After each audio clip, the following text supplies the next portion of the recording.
Hi Days fans, it's Thursday and I'm flying solo tonight. Amy is up in New York with the kids visiting the grandparents. And I'm going to talk about today's show and yesterday's show. And actually I'm going to talk mostly about yesterday's show because today's show was boring. It was really a waste of time. But there was lots of good stuff yesterday, Wednesday's show. And before I get into the details, I want to kind of comment on some of the recent cast changes. I think they made some big mistakes here. Getting rid of Crystal Chappelle, not really a smart thing to do. This woman has a huge following. They could have written a fantastic storyline. And I think their decision to bring in Jack to be the triangle with Daniel as opposed to Carly was not a good one. I don't really know what Jack's popularity is, but I doubt that, based on my very minimal survey, that it's as high as Crystal Chappelle's. But who knows what goes on behind the scenes. Now let's talk about the other megastar that they're getting rid of, Nadia Bjorling. Yeah, her storyline was on life support there for a while, but this is amazing what they're doing. I mean, if Chloe turns into a whore because she's being blackmailed by Quinn, that is awesome stuff. People would love to see that.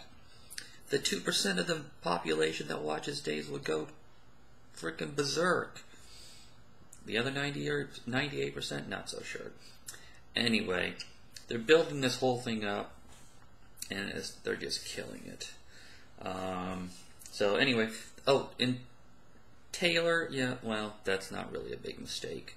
No matter what they do with that storyline, the EJ and Taylor,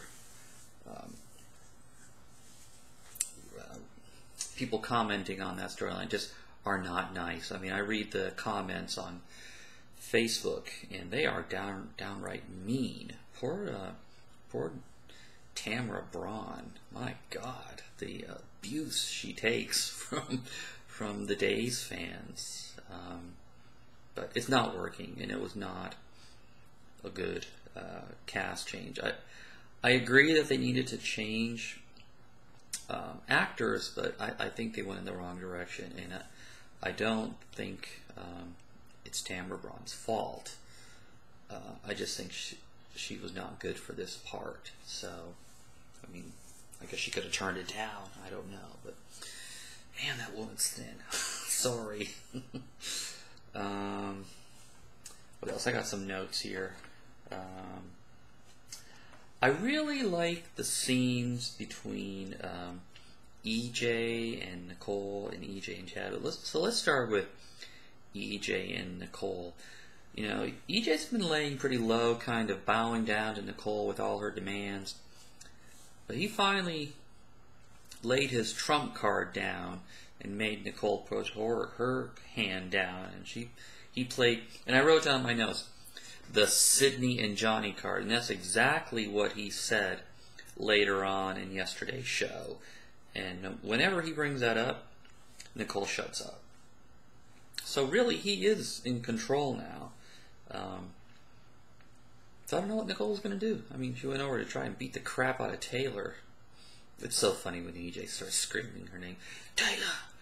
Taylor! It's so unbelievable that EJ would fall for this woman when he has Nicole. So, let's see here. Quinn threatens Chloe, what a creep. Oh, so Jennifer tells Hope everything, like, yeah, I'm guessing this little weekend getaway is implying sex. You're damn right it does. What do you think you're going to do? So I love it when they kind of reveal those kinds of things. There were some good scenes between Brady and Taylor.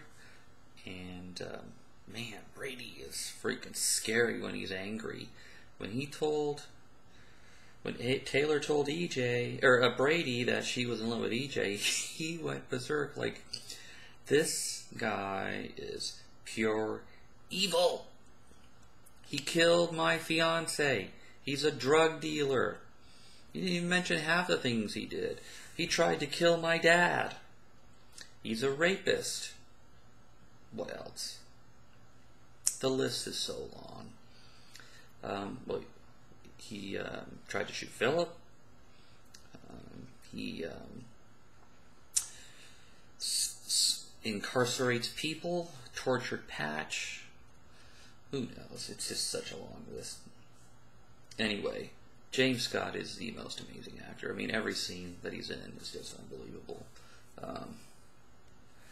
But he has the upper hand now. And he told Nicole, "You will not keep me from Taylor." He seems like a man possessed, and for him to actually make it believable that he would do all these things to be with Taylor, I'm just not buying it. And I don't think everybody out there is either. So raise your hand if you are. I don't see any hands raising. Oh, there were some classic lines. Nicole calls Taylor a slut, and EJ calls Nicole, that makes you my bitch. And Taylor today said, "At least I don't have to blackmail a man to get him in my bed." Ouch! Oh my gosh. Nicole had no response to that. So there were lots of cutesy scenes with Will and Gabby today, and now that I know about this gay storyline with Will, I'm having trouble. Like, it just totally changes my mindset when I see these two. It's like, what is he thinking? When are they going to drop the bomb?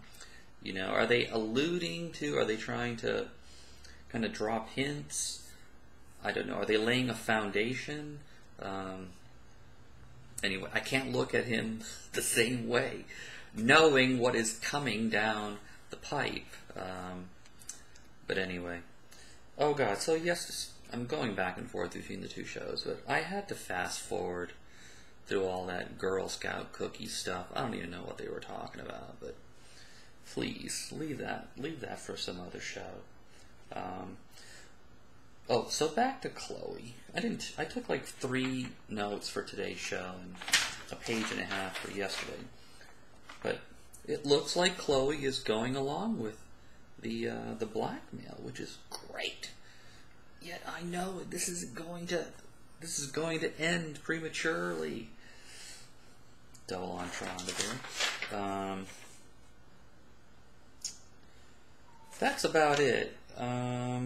There's some good stuff, but just knowing all the crazy recasts, or not recasts, but removal of cast members that are changing, it kind of puts me in a somber mood, and it makes it difficult for me to enjoy the show. So anyway,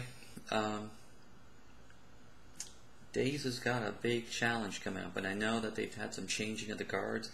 I guess they fired somebody else the other day. They put it on, somebody mentioned it on Facebook. I can't remember the name. They got rid of their head writer. So, I'm hopeful that things are going to turn around. But it's going to be tough when they disrupt things like this. Alright, that's it for today. You're going to be seeing me for the next few nights until I go to New York, and then maybe we'll do the show together from our phone. Alright, the couple that watches Days together stays together.